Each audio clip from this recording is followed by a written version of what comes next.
Hello everyone, my name is Pixlriffs and welcome back to the Minecraft Survival Guide. I hope you guys are having a good day. So today's the day I think we're going to do something about the trading hall. The trading hall has been a bit of a mess for a while. We have a ton of villagers in here, some of whom have unfortunately been attacked and killed by pillagers, and all of the villagers in here are either legacy villagers from Minecraft 1.13, so they have different trades and so forth, or they are 1.14 villagers, but from the early stages of 1.14. So they have all of the trades that you might expect from the current set of villagers, but there is unfortunately a bit of a problem with that, and that is that they don't trade as much as some of the villagers in 1.14.4 do. You can only expect to get a few trades out of one of these before their trades lock up, whereas that has now doubled in 1.14.4. You can get 16 trades out of a villager who would normally only trade you 8 times before that particular trade locked up. And that is what I want to change today. So we're going to start, maybe over the course of the next few days, we're going to start setting up a more permanent villager trading setup around here, which is going to be, number one, pillager proof to prevent them from dying like they seem to have been, and it's also going to move all of these old villagers out to what I'm thinking of as a retirement home. We're not going to kill them because I still have a thing against the idea of killing villagers, generating that kind of bad reputation that you get, even though if you killed all of them you wouldn't have any kind of problems with that.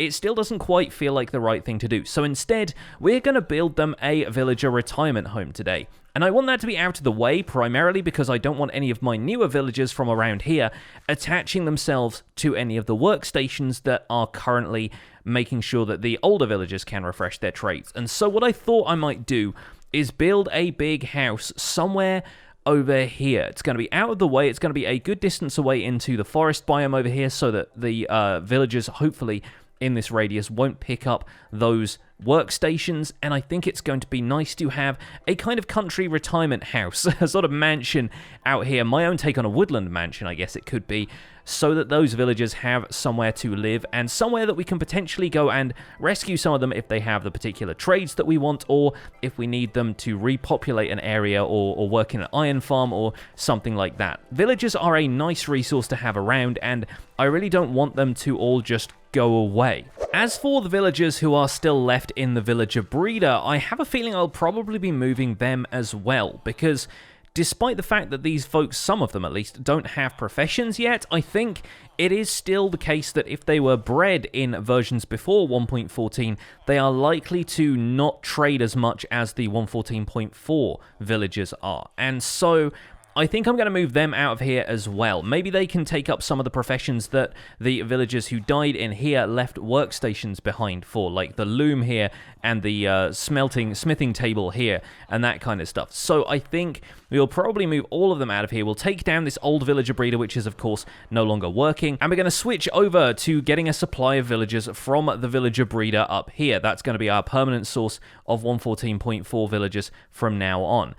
And there's some news about that, because unfortunately, as you can see over here, this is no longer the villager mosh pit it once was. Instead, it seems like I've been hanging around here during the night in close proximity to this place so zombies could spawn, and a zombie managed to get a couple of these villagers. Now, when one of the zombies burned up in the sunlight, a couple of the villagers were able to pick up items, and as such, staying in this pool of water, they have not burned in the sunlight because the water obviously makes them immune to fire, and they're holding zombie flesh so they do not despawn.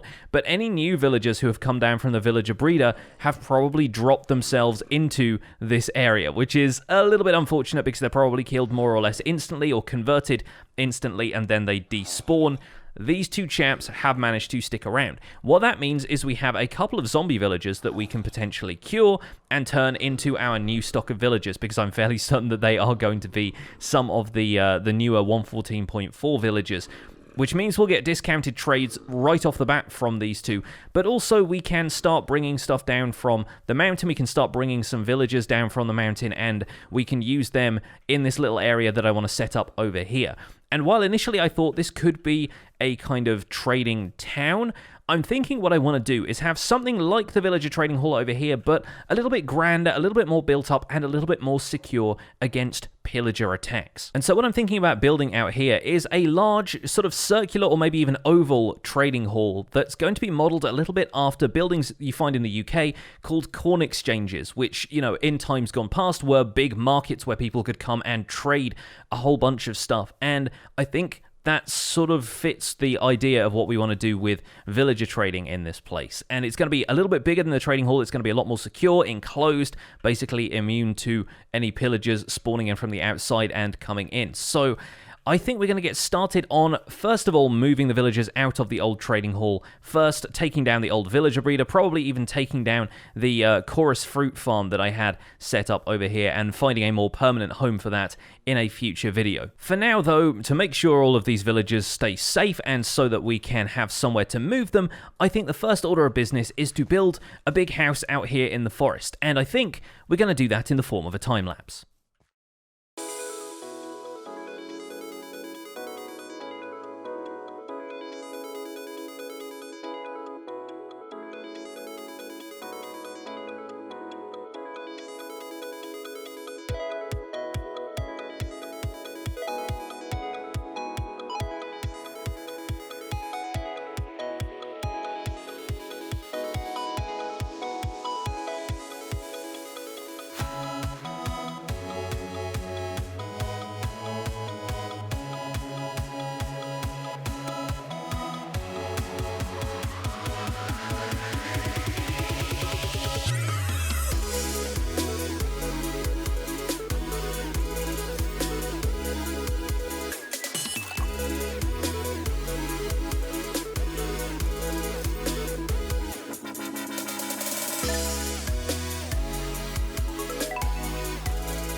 Hey folks, welcome back. I hope you enjoyed the time lapse, and I really like how this house came together. I think it's looking really, really good. We've got a lovely giant prismarine roof. We've got a massive interior to work with, and I think this place is going to be perfect for housing our villagers. Got a big atrium here, a big foyer, lobby, whatever you want to call it. I need to work a little bit on some of the features of the house, like the lighting, like the corridors and transitions and that kind of stuff. But each of the chambers of this house is going to house a specific type of villager, or at least that's the aim. Obviously, they're going to find their own meeting places and that kind of stuff. They're probably going to consider this a kind of small village, and I guess we can probably figure that out as we go. But here we go. We've got a kind of kitchen area down here, and I figure this is where we're going to find most of the professions who work with either like food or animal products, like leather workers and fishermen and shepherds and that kind of stuff. Like the folks who are working with animals and stuff are going to be down here. Maybe we'll give them a couple of animals to hang out with if the shepherd needs some sheep, that kind of thing. But I figure we can, we can work with that as we come to it. Then down here, we're going to have, I need to fill in the sandstone of the floor a little bit here. We're going to have a kind of work area for folks like stonemasons, and maybe some of the armorers can have their blast furnaces down here, and the smithing tables for the blacksmiths and that kind of stuff. So down here we can have more of a kind of work area, a workshop floor where there's maybe a little bit of sawdust as represented here by the sandstone on the floor, and things can get a little bit more kind of workmanlike, I guess. Up here on the left-hand side, we're going to have the library, lots of lecterns, lots of bookshelves, a nice bit of lighting. This was the stuff that I could find like quite easily because I have tons and tons of bookshelves stolen from strongholds all over the world. On the opposite side here, I figure we could maybe have the clerics and folks like that. Some of the other trades can go in here, and we've also got a pretty large attic space up here as well if the other professions need it. Coming back down here, of course, and up the stairs here, we've got another section where there are a lovely couple of balconies. I've done my best to villager-proof this as best I can, by which I mean I've tried to not create areas where villagers can take a ton of fall damage. This staircase is an exception to that, and I will probably have to make a couple of changes just to make sure that they aren't all just dropping off the side of it like lemmings or something while I am away from the house. But I like this place a lot, and I think I have managed to iron out most of the issues with lighting, although there are still a couple of places that might need a torch or two. This back balcony out here is potentially at risk of mobs dropping from this island up here, but I can light that up, I can light the roof up, I can do plenty to make sure that this whole thing is going to be a little bit more secure. How, you may wonder, am I going to stop the villagers from getting out of this house? Because villagers are notorious for kind of wandering off in various directions, and that is going to be quite a simple thing. All I'm going to do is put 3 rails in front of the entrance here, like that. And that is potentially, if I take this carpet away, I don't know if the carpet is really going to affect that. But villagers, like other mobs, will actively avoid walking over minecart rails because, as with other mobs, they are a little bit more concerned about making sure they don't get in the player's way when the player is traveling on a minecart rail, or at least that is the hope. In practical terms, it doesn't always work out that way. But by putting a few rails across the threshold of this doorway here, we are hopefully guaranteeing that no villagers will want to walk over the top of it. Now, in the case that they are menaced from the outside by zombies and stuff like that, I'm not certain if that still takes priority, but then the critters from the outside, the mobs that are going to be spawning in this forest, probably won't want to walk over this rail either. And obviously, if that turns out not to be the case and we get some issues here and there, I will do my best to block up the doorway or make it more like an iron door or something like that the villagers will not be able to interact with, but still allows the player to travel freely in and out of the house. That's the plan, at least. Now let's see if we can put that into action by bringing over, to start with, a few of the librarians. They're the ones who have the room up here that seems a little bit more put together at this point. I still need to do a bit of work on the interior if we're going to make this into a proper mansion to house all of the villagers. We might need a few beds as well if they want to recognize this as their home, but I also don't want them breeding too much in here. I don't want them spawning iron golems. I want them to be content in here, but I don't want them to see this as a village that needs expansion, let's say. And so I think we'll probably be alright if we leave a few of the beds out of here. I mean, it'll mean the villagers are more active at night, which means potentially they might be in the mood to get scared by some zombies or something like that, but considering the amount I sleep while I'm around here, hopefully we shouldn't have to worry too much about that. And most of the time, I will be a little bit further away from the site of this house in the first place, so hopefully we won't see too much activity from the villagers here anyway. So at this point, all that remains is to get the villagers over here from the trading hall, and that's what I'm going to do right now. I'm going to line this up roughly with where the trading hall is, but we can always make a couple of adjustments to the rails once we're over there. Going to make a few temporary bridges, and then we're going to start carting all of the villagers over here into their new home. And we're going to start with this chap down here. He has lure books, channeling for 6 emeralds. It's not bad. There's a few good trades in there, but I think we're going to start you off as our guinea pig for moving into the new lodgings. So let's take out the lectern. We will, of course, replace that once we're over there. Let's throw in a rail or two, although I think that's probably going to get sucked up by the piston here in just a second. So let's see if we can try and remove. There we go. We'll remove that block down there. We'll remove that. We'll remove the pressure plate down there just to make sure that this guy is going to get into the cart okay. And we'll roll the cart into you like so. And yeah, I think we'll probably need to make a couple of adjustments here. There we go. He's in. And with just a swift nudge in that direction, there you go, off along the rails. And I'm pretty sure villagers will, yeah, they'll follow about the same rules that a player will in terms of momentum once they're in the minecart, meaning that even though we don't have large sections of powered rail here, except down across the river here, they should be able to roll their way right over into the new mansion, over that unpowered rail that I left there.